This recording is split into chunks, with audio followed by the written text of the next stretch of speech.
Hello, everyone, and welcome to episode 190 of the True Crime All the Time Unsolved podcast. I'm Mike Ferguson, and with me, as always, is my partner in true crime, Mike Gibson. Gibby, how are you? I'm doing good, man. How about you? I am doing very well. Yeah. Life is going good for me right now. Good. But I think I'm doing especially well because I feel like you're back. Now, I Yeah. won't say you're back 100%. I'm getting close. But though. you're getting close, Yeah. and that makes me feel good. I know it makes all the listeners feel good Well, because there were so many people out there that was, that were worried about you, that were thinking about you every day and sending out positive vibes. Not that they would stop doing that, but they'll be relieved. It's been a long haul. Yeah, it definitely has. So we continue to see some great Patreon support. We need it right now. Let's give our Patreon shout outs. We had Ray Ackerman, Hey, Ray. Kelpie Bell, What's going on, Kelpie? Pettery Pejinen, Hey, Pejinen. Julie Santos, What's going on, Julie? Kara Bartow, Hey, Bateau. Sarah, To Sarah. just Sarah, Kelly Vincent, Hey, Kelly. Charlene Beck, What's going on, Charlene? Danny Axley, Hey, Danny. Just Chad. Just good old Chad. Yeah, he actually wrote that one in there for you. Yeah. Katie Willis, Hey, Katie. Dee's W, What's going on, Dees? Polly, Hey, Polly Pockets. Morgan Trishelle, Hey, Morgan. Haley Ackman, What's going on, Haley? Bill Coran, Hey, Bill. Kimmy Moss, Kimmy Moss. Yep. Kimmy Moss. Laura. It's another holiday. It's Kimmy's holiday. Yeah. Laura Delgado, Hey, Delgato. Joshua Ray, What's going on, Joshua? Luana Dawkins, Hey, Luana. Lockie Sang, What's going on, Lucky Sang? TJ Minor, Hey, thanks, TJ. Cheryl Fink, Hey, Cheryl. Leanne Sinka, What's going on, Sinka? Kelsey, Kelsey. Barsha Raza, Hey, Barsha. and last but not least, Lene Gunderson. Well, thank you, Lene. Then if we go back into the vault, Gibbs, this week we selected Carolyn YK. Well, thank you, Carolyn YK. Been with us a very long time. As far as Patreon goes, we appreciate the new support, the continued support. We had some great PayPal donations from Kimberly Kafir, Hey, Kimberly. Joanna Rossiter, Thank you, Joanna. Ruben Kano, Hey, Ruben. and Paris Major. What's going on, Paris? So thanks to all of you as well. Gibbs, right now on TCAT, we have part 2 of Martin Bryant and the Port Arthur massacre out. Yep. We got a lot of really great feedback on part 1 and the research that you and I did on that. Part 2 is wrapping up this case that really shook Australians to the core. Yep. And as you and I are finding out, it's a really raw subject still to this day. Very much so. So make sure you check that out. All right, Gibbs, are you ready to get into this episode of True Crime All the Time Unsolved? I am. First, let's give a shout out to Lindsay Sklerick for her help in researching this episode. We're talking about the disappearance of Colin Gillis in 2012 in Tupper Lake, New York. Colin Gillis is a young man who disappeared, never to be seen after leaving a party late one evening.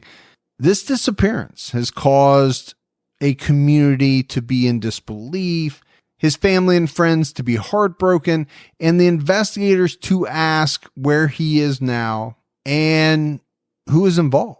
Colin Gillis was born on March 4th, 1994, to John and Patty Gillis. He grew up in Tupper Lake, New York, which is surrounded by the Adirondack Mountains. His family and friends have said that when Colin was a child, he was bright-eyed, always curious. He was always asking questions and wanting answers. And I think a lot of kids are that way. The questions. Mm-hmm. And I remember my parents used to say I drove them crazy with questions. They used to say, you're always asking like 20 questions. Every time you come into the room, you got like 20 questions. Mm-hmm. So they start nicknaming me 20 questions. Well, that's how you end up in Mensa. Yeah. Asking questions, being curious, getting to the root of problems and finding answers. Yeah. So I went from 20 questions to Finger McGee because then when I went to any room, I had to pick up stuff and move it around or like quit touching stuff. Finger McGee. That's Finger McGee. That's I don't know. I've never heard that one. It's different. We got a new nickname for you. Yeah, but let's not use that one.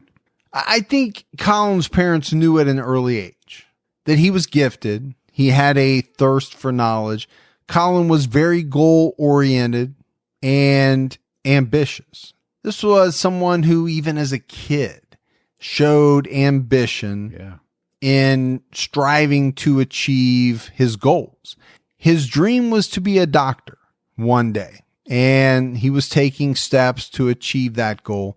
Colin graduated from high school in 2011 with honors. In 2012, at the age of 18, was pre-med and attending SUNY College at Brockport in New York. As a freshman, Colin was required to live in the dorms his first year, as most colleges and universities do. Gibbs, we just went through this with my oldest. Right. She had to live in a dorm her freshman year. Now, she hated it. She didn't like any part of dorm life, but she made it through. Yeah. And now she has an apartment. She's much, much happier. She's loving life now. Yeah, I mean, I think for her, dorm life didn't fit because, you know, she wanted to study. She wanted to hang out with her boyfriend and her friends. Yeah. What she didn't want to do is hear people getting sick in the hallway at 2 a.m. Exactly. while she was trying to sleep. Or, she didn't like that part. Or use those community bathrooms. Yep, not big on that either. Yeah. Colin tried to come home whenever he could. He liked the community of Tupper Lake. His family was very well known there. His parents owned a successful cabinetry business. Colin's grandmother started Gillis Realty and was on the library board, and his grandfather was on the town board. So, I mean, I think just looking at that, you're talking about a family that would be looked at as like pillars in the community, very well known, very respected. In March of 2012, it was spring break time for the students at SUNY. Colin was excited to be home in Tupper Lake. He was excited to see his family and friends. On March 10th, he had an early dinner with his parents, and then he watched some college basketball with them. Colin told his parents that he was going out to see his friends, and he was very excited about that. He joked that, you know, it was going to be like a reunion. And again, you know, this is something that I've experienced recently. I also go back to my days as of being in college. Yeah, I miss my family, but when I got home, man, I wanted to go see my boys. Yeah, you did. You know, because I didn't go to school with all of my friends. Yeah.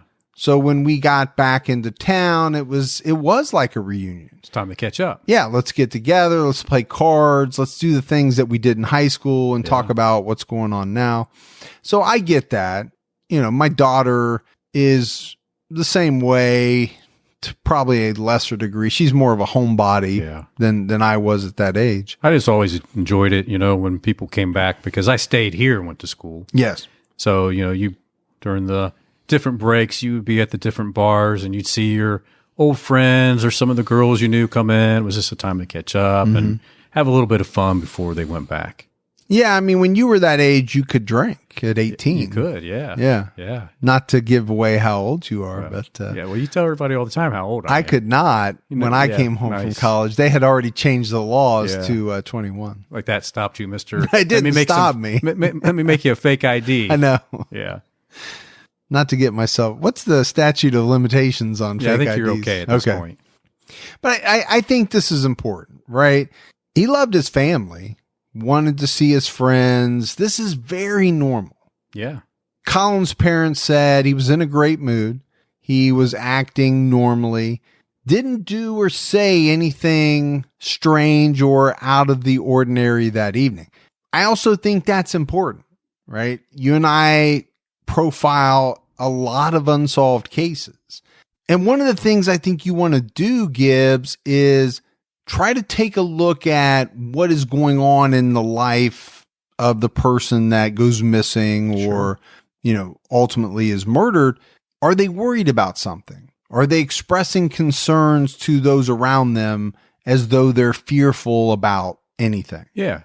Because that's important. Sure it is. And we've heard in some of the ones we do that people actually do that, right? They are telling a friend or their mom or something that they or worried or concerned. But we also get the ones where nothing's ever mentioned, and this is a prime example of that.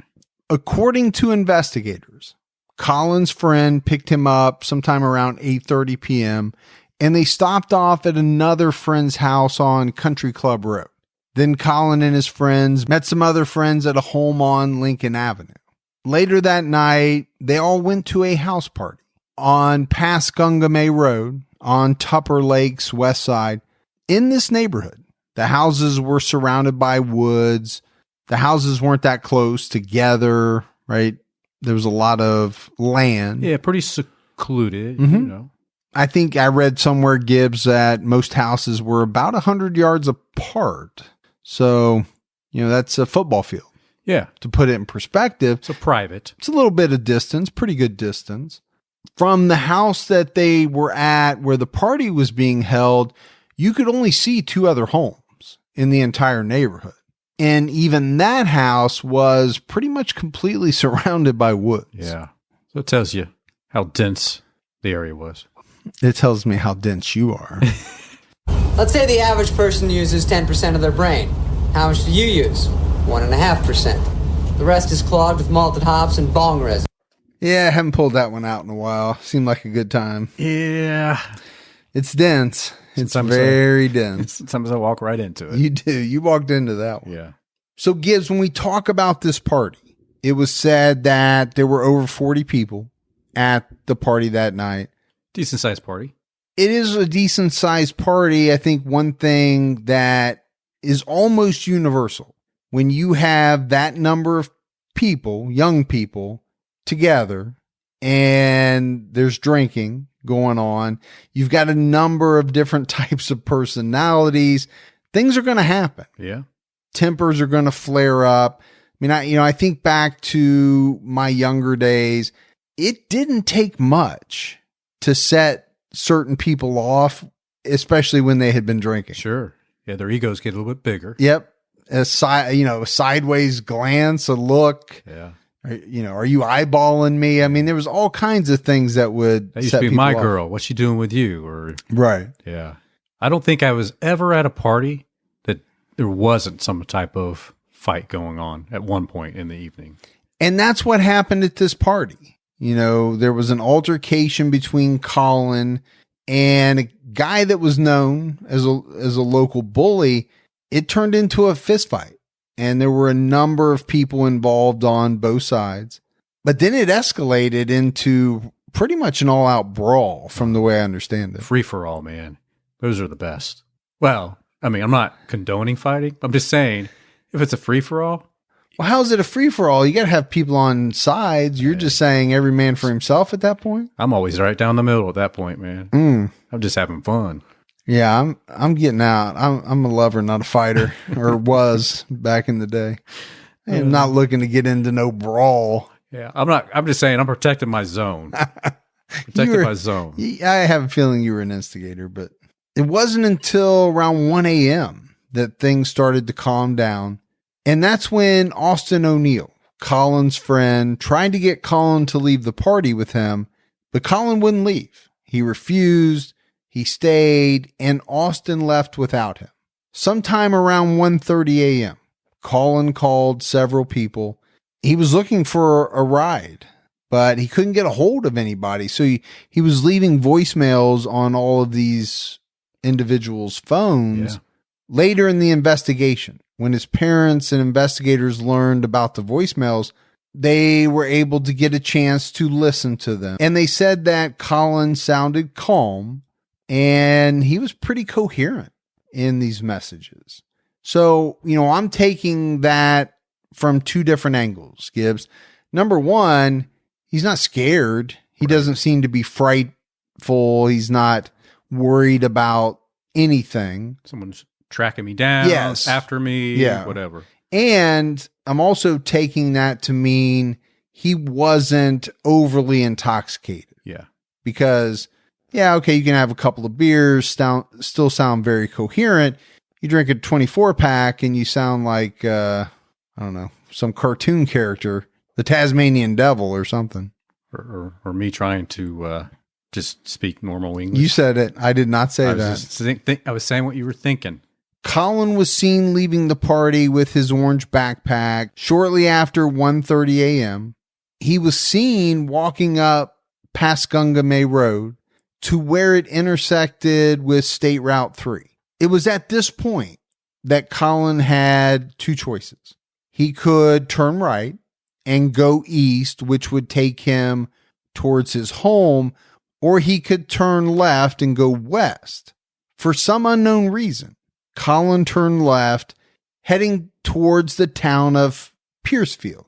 And I think this is a really big point in the case. Yeah. Right? If he makes this right turn, he's not all that far from home. He can walk it pretty easily. Right. Wouldn't have taken him all that long. Knows where he's going. He knows where he's going. Why does he make the left towards another town away from his home? If he's not drunk, he's not, incoherent to the point where he doesn't know which way he's going, which by all accounts he wasn't. Yeah. So if you factor all of that in, he's making this decision based on some knowledge, not just willy-nilly. Yeah. And it just doesn't seem to make sense. This is one of the things that really kind of stumps investigators and his family. Well, it's definitely baffling. And even, people that have looked into this case online. That's why I said I think it's a big kind of piece of the puzzle or a big point in this case. Yep, I agree. During the investigation, two teenagers who left the party just after 1:30 a.m. told police that they saw Colin walking, and they stopped and asked him if he wanted to ride. But he told them no thanks because he said his friend was on his way to pick him up. Not long after that time frame, his friend Austin drove by, saw him on Route 3 by the Bruce Richards Logging Company entrance. Austin stopped, said, "Hey man, let me give you a ride home," but Colin declined. And then he continued walking west on Route 3. Which again, it has to be, looking back, hearing all this, why did he decline? Why wouldn't he want to ride? This is upstate New York, March. It's cold. It was said it was in the teens that night. That's cold. That's cold, if you grew up there, you get kind of used to that weather, but you're not. Do you? Because we live in Ohio, and when it gets in the teens, I am not used to it. Well, I'm saying, and we've lived here basically all of our lives. You can run out of your house with no jacket on and get your mail and come back in. But are you going to walk? Yeah, but not walking down. No, exactly. A state route towards another city. You might think you're okay, but you're going to get cold pretty fast. So why wouldn't you want to jump in and catch a ride? Well, but here's the thing that I'm struggling with. He called a bunch of people saying, "Hey, can I get a ride?" Yeah. Now, a number of different individuals are coming forward to investigators and saying, "Hey, we stopped. We asked him if he wanted to ride. Yeah. He declined." I can see the first one saying, the first guys that stopped and asked him, he said, "Well, I called a friend. My friend's going to come get me." But by the time you get down to where he's at now and your friend comes by, wouldn't you just say, "Okay, I'll jump in the car with you and then stay warm," or, "Hey, Johnny's supposed to meet me here in a few minutes. Can we just hang out here so I can stay warm until Johnny gets here?" Not like, "No, I'm good. See you, man." I don't know. It just seems bizarre. Investigators have said that some passing motorists last saw Colin. He was traveling west near the area of Setting Pole Dam Road on Route 3. This was around 1:45 a.m.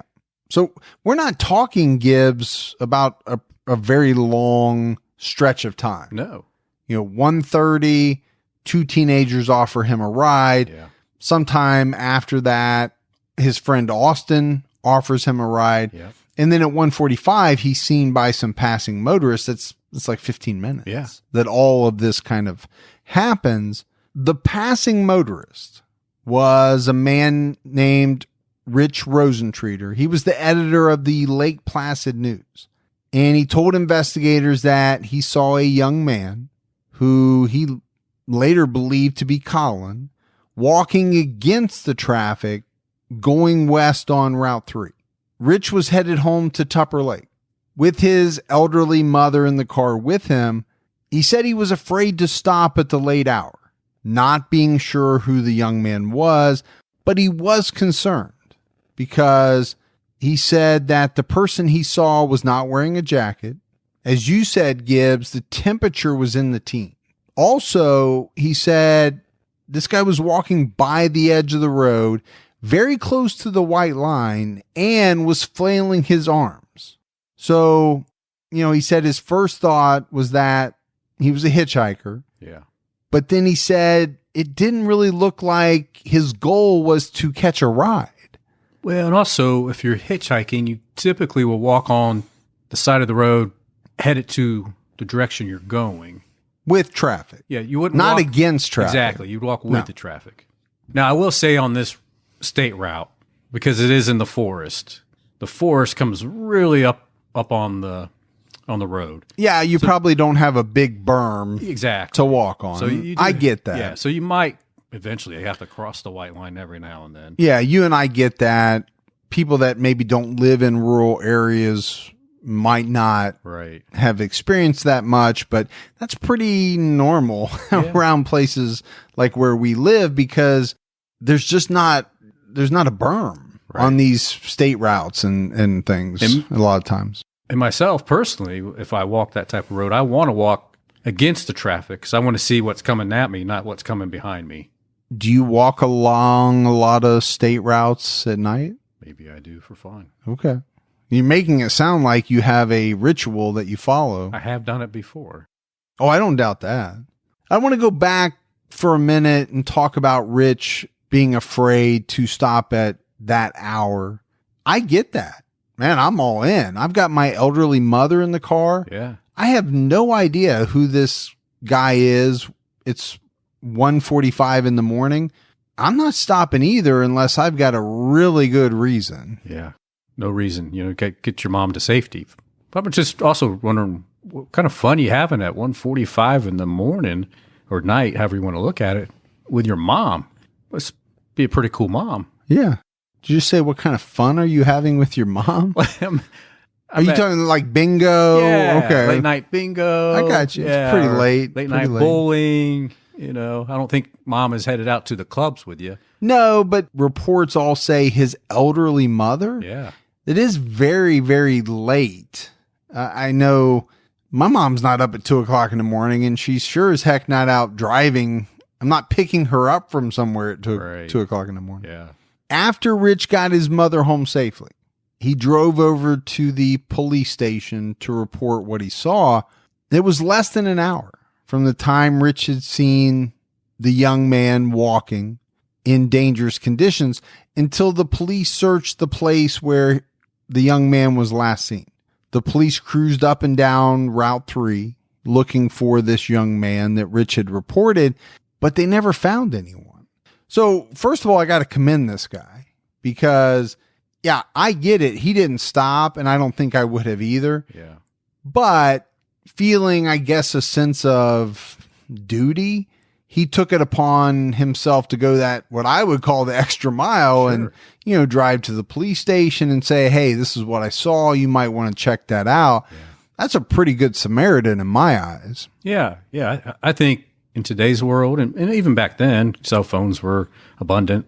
So you could have just called 911 or called the local station and told them what you passed and seen at that point, and they could have sent a cruiser out then too.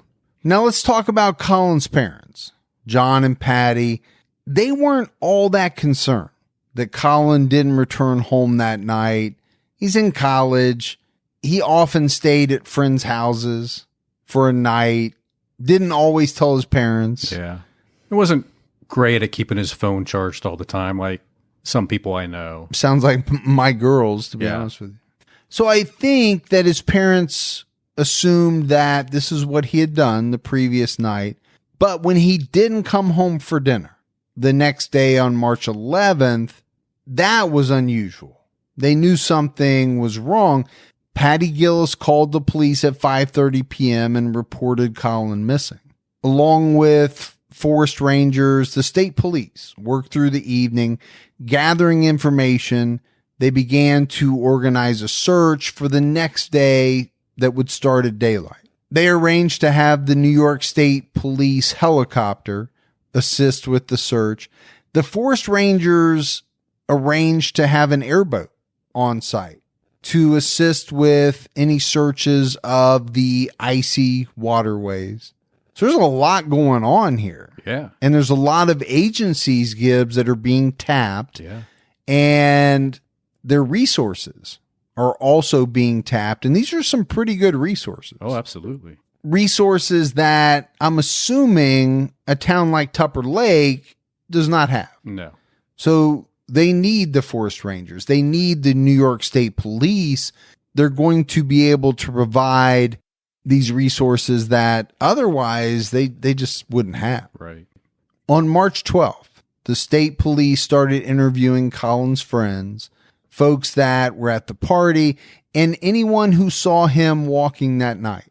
They held a press conference and made a plea for anyone with information about Colin Gillis's disappearance to come forward. Over 200 people assisted in the initial search for Colin. There were some volunteers, but that number also included the forest rangers, state police troopers, investigators. There was a whole bunch of agencies, Gibbs. Yeah.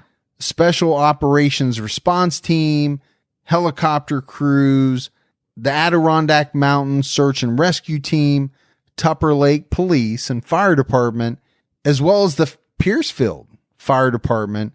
That's a lot. It is a lot. Of different agencies coming together.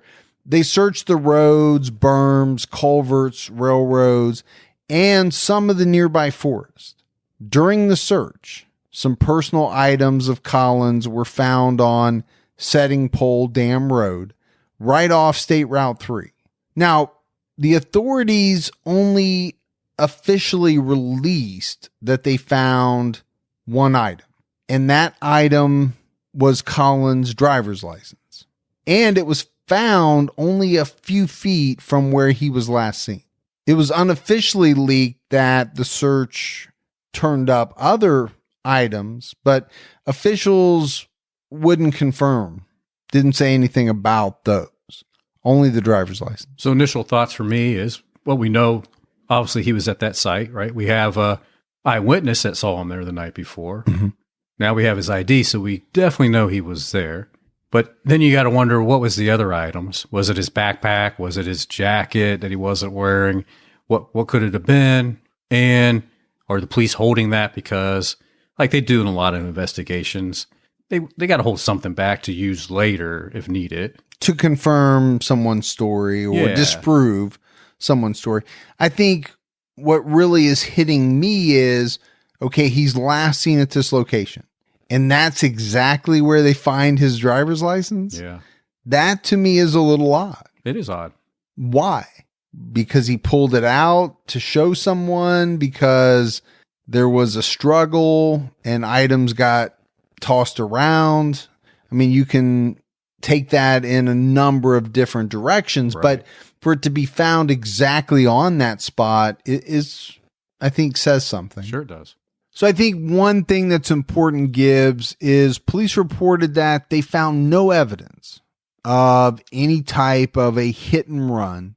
They didn't find any holes in the ice where Colin might have fallen through while trying to walk over any of the icy waterways. They knew that Colin had an orange LL Bean backpack with him when he left the party. The backpack had an LL Bean coat inside it, but neither of those items have been found. And again, I kind of go back to something you said, knowing that he left the party with this backpack, knowing that there was a coat inside of it. Why was he not wearing a coat? Yeah. When it was that cold outside? I mean, you have to ask those questions because we don't know what's important in some of these unsolved cases. To me, everything potentially could be. Exactly. Yeah. Regional Forest Ranger John Streif said about the search that took place over a few days, we searched the land, we searched the water, and we searched by air. Statistically, people usually end up in water, and we have a lot of water around here. We have a lot of woods around here, so the interface is challenging. The area where Colin went missing was around the Adirondack Forest, which is about the size of Lake Erie. I mean, think about that. That's huge, man. It's a mix of different types of terrain, pine and fir trees, streams and rivers. So, obviously that forest ranger is right on. That's a challenging environment to search for a missing person. When Colin went missing, some areas were covered in waist-high snow. And that's tough to maneuver through. I was up in South Dakota one time with some buddies, and we were hunting at that time. That one time I tried it, that didn't work well for me. Yeah. Yeah. Not a big fan. No. I get it. Yeah. So we were up there pheasant hunting, and we had to wade through snow that was at least waist high, if not up to your chest. And man, it is hard to get through that snow. It's exhausting. So I can't imagine trying to search for somebody in that. It'd be rough. And it'd be hard to locate anything. Yeah, I don't know if you've ever watched some of those survival shows. Yeah. I used to watch one where I can't remember. His name was Les, I think. Yeah. I remember him. Survivor Man. Yeah. That's the name of the show. Yeah. And he would go out by himself. He would take the camera and set it up. Now, there could have been a bunch of other crew members there for all I know. Yeah. But the pretense of the show was that he was out there by himself, kind of filming everything and with no help. Right. But I do remember a couple of episodes he did in very snowy conditions. And I remember how taxing it was for him to even go short distances in very deep snow. I just remember that day, I thought my heart was going to be jumping out of my chest. It was beating so hard trying to get through that deep and dense snow. Many people have gone missing in the Adirondack Forest, but typically they're found pretty quickly and there's no foul play involved. But after 4 days of searching and no sign of Colin, the authorities held a press conference seeking only seasoned and skilled hikers and climbers to assist with the search moving forward. And to me, that makes a lot of sense. Sure. There had to have been a concern about the general public, just Joe Q public trying to tackle some of this terrain. They could get hurt or they could get lost. And now we're looking for them. Yeah. Yeah. And I get that because they would have to divert resources to that individual, taking away from the search for Colin. Yeah, absolutely.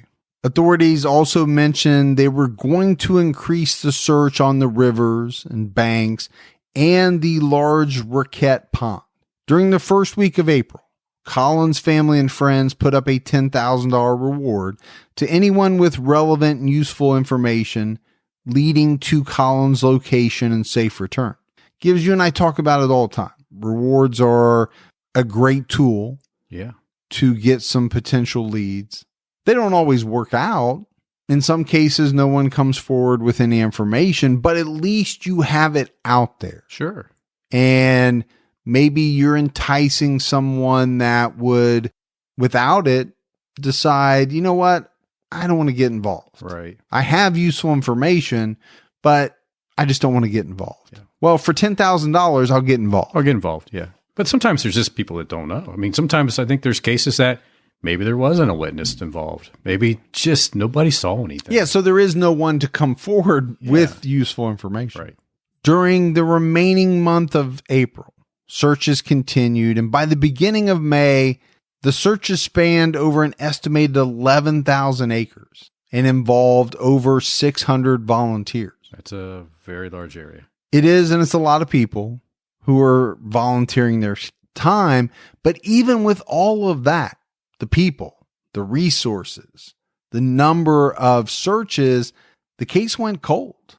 So around January of 2013, family and friends upped the reward to $25,000. Now we're We're getting serious here now. Yeah. I mean, I think you're upping your chances Sure. of receiving some type of lead. And they did get some leads, but none of those leads resulted in helping to find Colin. So I think the big question in this case, Gibbs, that we have to talk about is what could have happened to Colin Gillis that night?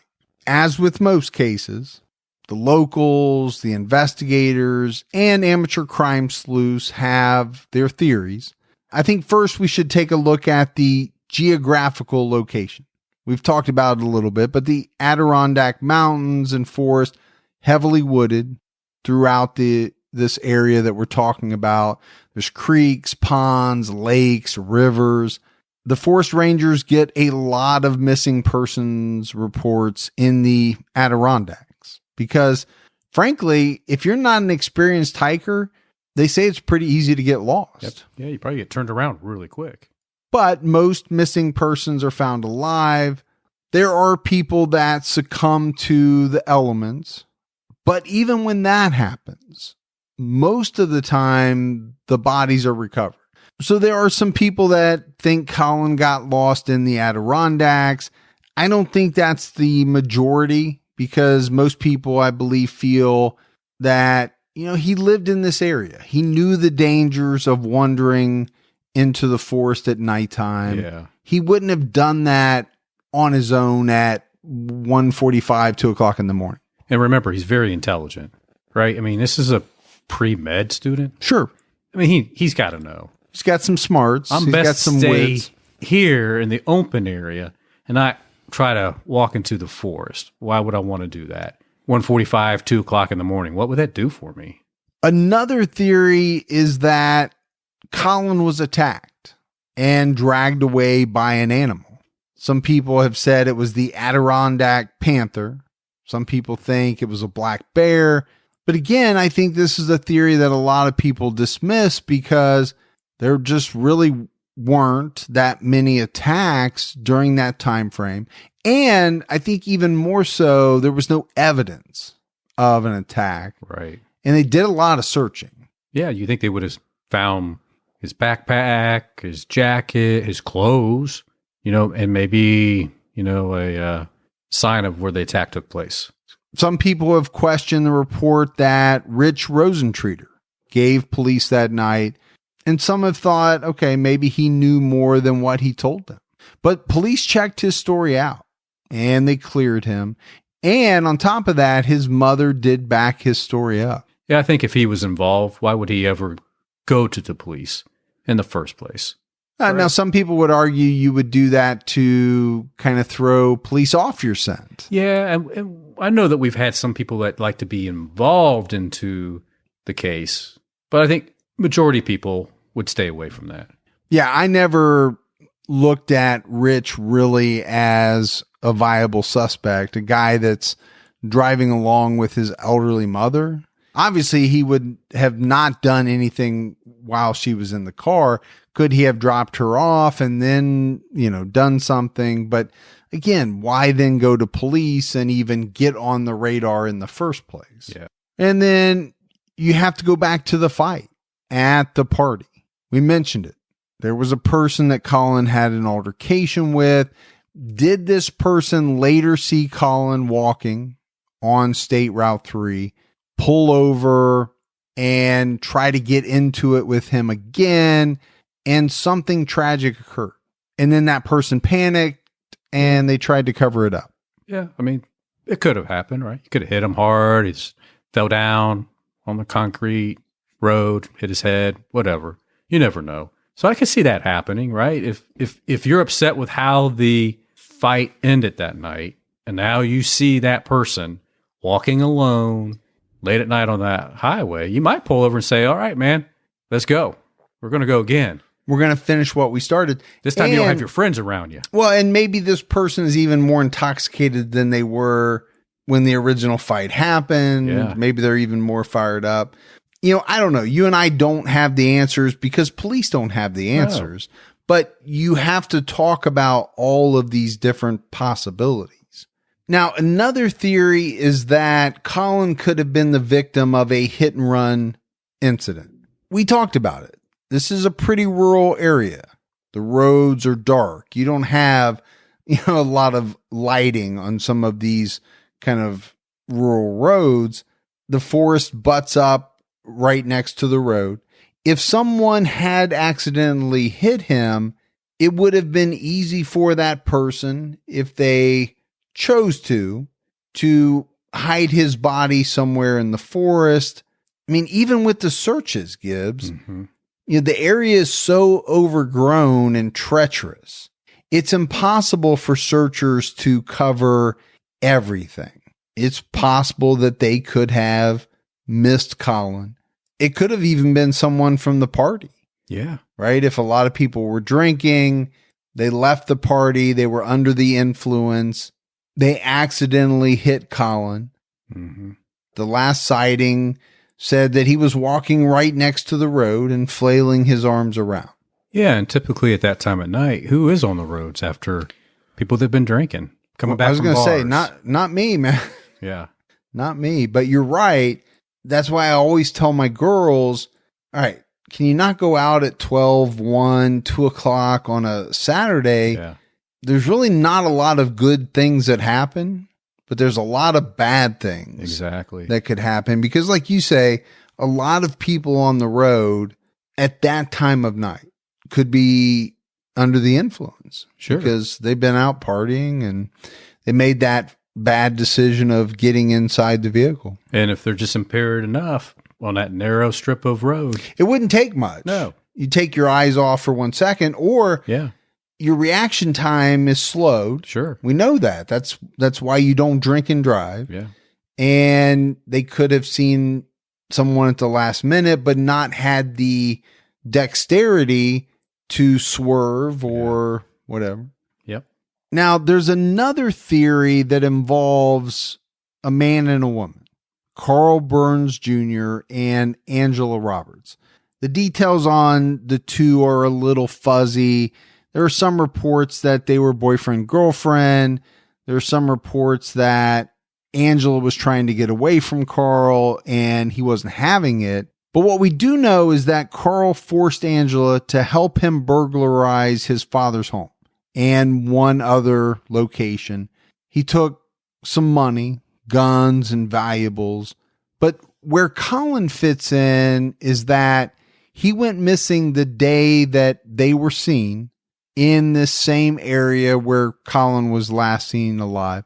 A week after the robberies, police conducted a manhunt for the two, and they found Angela wandering on the road where she either got away or Carl pushed her out of his white SUV. Carl drove into the forest to hide out, to try to escape this manhunt, but rangers on ATVs located him and took him into custody. His SUV driver's side windshield appeared to be cracked, and it looked like he possibly hit something large. So there are a lot of people who wonder, could he have hit Colin early on the morning that Colin went missing? It's just one of those theories that you see out there floated. Now, I don't think investigators are buying it. I don't believe that they think Carl had anything to do with Colin's disappearance, but I think there are some people in the public that still think it's a viable theory. Yeah, I think because of the damage to the vehicle, the fact that Carl's really not a great guy, and the fact that he was in that direct area at the time Colin was last seen. So you could try to tie it together, but like you said, police don't really have any way to.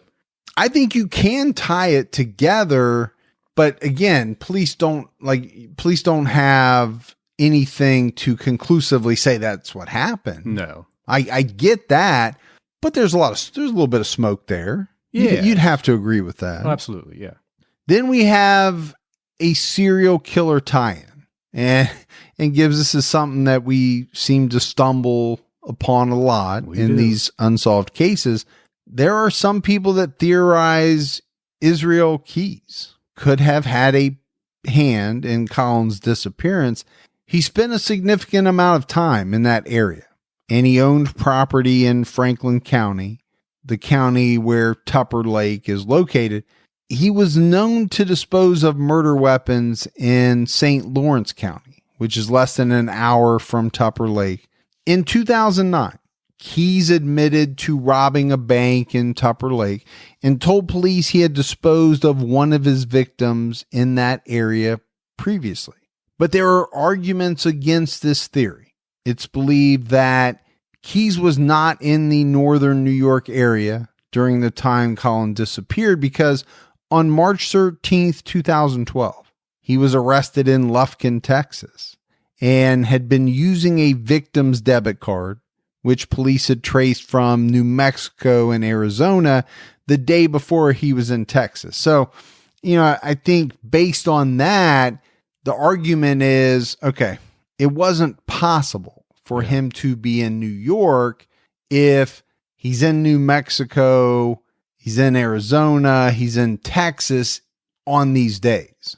Well, how did he get to New York during the same time frame? Yeah, it's a lot of effort to be in those places near that same time zone. Yeah, but like we said, in these unsolved cases, you have especially serial killers like Keyes, because Keyes was all over the map. Yeah, he really was. So, when you're talking about these killers that kind of roamed the United States, they get thrown into the mix in a lot of these unsolved cases. Yeah. If there's even the slightest tie-in. And there's some tie-ins here with Keyes, but I think the victim's debit card and the debit card activity kind of proves that he couldn't have been in Tupper Lake when Colin disappeared. Right. Difficult to be. Still interesting to talk about. Yeah. Now, just last month, this case had some movement. On November 10th, 2020, New York State Police were seen with a backhoe on the old Noble Farm property off County Route 24, also known as Edwards Russell Road. This location is about an hour's drive from where the party was that Colin attended. Edwardstown Supervisor Jan Lennox said the police had been present 2 weeks earlier when they used machinery to dig a 20 to 30 foot circle in this same location. Lennox also said that a house on the property had burned down 2 years earlier. The town had wanted the debris cleaned since then, but had only started cleaning it about a month before the digging. Police confirmed they were following up on an old lead in Colin's case, but as of right now, they haven't given out any details. They also said that they could not confirm any arrests, but they would inform the media if one is made. So, yeah, I don't know, Gibbs. I mean, it sounds like they're working off of some information that is older. Yeah. But it's almost like something has triggered that information to now mean more than what it meant back, 8 years ago or whenever they got the information. What's driving the urgency now? Yeah. To dig up in that area versus there's something. Yeah. There's something, either additional information that corroborates what they had before. Maybe it's something that was learned after this house burned down. Right. You're just wondering, are they digging because they're looking for a body? Are they digging to look for missing out, like his jacket, backpack? Maybe someone buried that area. You just don't know. I don't know. But, you and I do a lot of cases where, at the end of it, we're not left feeling as though there's a real great chance that some of these are going to be solved. Well, when you hear that just last month, they're working off of some information and they're digging, they're using machinery, they're using a backhoe. That's pretty promising. Sure. To use those resources, you've got to feel pretty decent that there might be something there. And because we're not even a full month after this came out, right? It's not surprising that additional information hasn't come out yet. unless they would have gotten something to make an arrest, it's more likely that they're continuing to build or Yes. So Well, and whatever, if they did find anything there, right, they'd have to send it off and have it tested and confirmed and all that takes all time. That stuff. So yeah. I don't know. This is pretty promising, and I think it's something that we're really going to have to keep an eye on. Yeah. As the months go by, we get into 2021. But as of right now, Colin has not been found that we know of. We don't know of any other clues that have been found. There's no additional updates from the dig. Police are adamant that this is still an open case, and they've asked anyone with information to call the New York State Police at 518-897-2000. So that's it, Gibbs, for the disappearance of Colin Gillis. I hope it's not. I hope we, in the near future, get some additional information. I really hope they bust this thing wide open. I hope so for his dad, his mom, his family, just give them something to give them some answers. Yeah, I also sometimes think about the people that are still being looked at sideways. Yeah. Think about this rich guy. Yeah. I don't think he had anything to do with it. No. But it's very obvious from the digging that you and I did that there are people that think he possibly could have. Yeah. So, you think about a guy like that. Now, maybe it doesn't bother him at all. Maybe it does. And solving the case would be like a huge burden off of his shoulders. I'm speculating, but it's possible that could be for people who had nothing to do with it, but get lumped in because of maybe circumstances. The local bully. Maybe he's like, I didn't do anything. Yeah. We got a little fight, but I didn't do anything. Yeah. Maybe he's like, man, I hope they find something too. We didn't have his name, but I'm sure people in that town know the name of the person who got in a fight with Colin that night. Now, if he grew up on that farm, then there's a problem. Well, that is true. And we might find that. Who knows? Yeah. Who knows what we're going to find out, but I hope we find something out. I hope so too. All right, buddy, let's check out some voicemails. You want to do that? Let's do it. Hey, my name is Thomas Simpson. I'm calling from Lakeland, Florida. I've been listening to your podcast for about a year now, and I got introduced it to a friend of mine who told me that on my free time when I was working third shift, I had no one to talk to listen to a podcast, and it would help. So you're the first one I found. I've been listening for a year now. I had another guy at work. I introduced him to your show. I'm fully caught up on the regular TCAT, but I just listened to episode 62 on TrueCat Overtime Unsolved, and hey, Gibby, I really thought that April Fool's prank was hilarious. You really got him, man. I'm Team Gibby, and stay safe and keep your own time ticking. Every now and then I get you. You got to. Yeah. You got to. So he's got a ways to catch up, but eventually he will hear this voicemail. Yeah. I'm glad he's listened to him. Hey, Mike and Gibby, this is Angela in Dallas. I love your podcast, and I have a helpful hint to Gibby since he is always struggling with a new way to combat the insulting/fun remarks from Mike. Next time Mike makes fun of how much older you are than him, why don't you throw in a your mama response, something like, well, your mama has no complaint, something to that effect. And love your podcast again.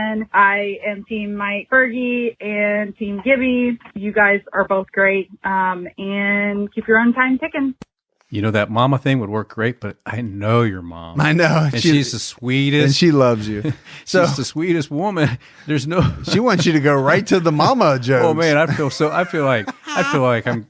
Yeah, I couldn't say your mama, but your mama. Yeah, it's funny because I don't think a lot of listeners realize how well we know each other and that the joking around and all that. But yeah. Otherwise, I'd go all in on that one. Yes, but your mom is, not somebody I want to.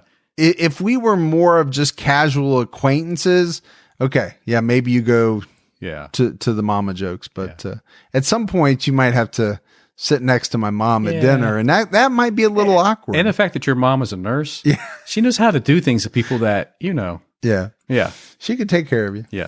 In more ways than one. Like she could take care of you if I say, hey, I want you to get Gibby. Yeah.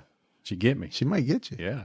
Hi, Mike and Gibby. This is Eric calling from Denver, Colorado. I'm a new fan of your show, mostly kind of later in the pandemic. It's nice because I don't get to sit around BS with my friends very much lately, so I listen to you and Gibby BS.